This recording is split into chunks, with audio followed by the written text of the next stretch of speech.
Giornata di agitazione per le guardie giurate venete in uno dei 2 giorni di sciopero anche a Venezia. Ma non ha prezzo! Basta, contratto subito!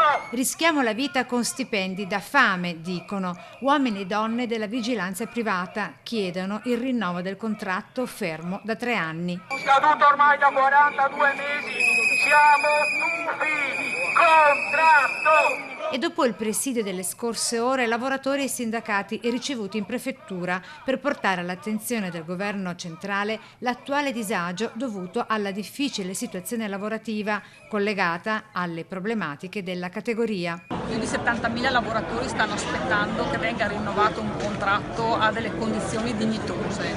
Le parti datoriali negli ultimi incontri, che oltretutto hanno fatto anche saltare, proponevano il peggioramento sul periodo di supporto, il peggioramento delle condizioni rispetto ai riposi sui 14 giorni, il non garanzia del posto di lavoro nei cambi di appalto a fronte di un aumento salariale che è abbastanza irrispettoso nei confronti dei nostri lavoratori. Pesantissimi turni di lavoro, dicono.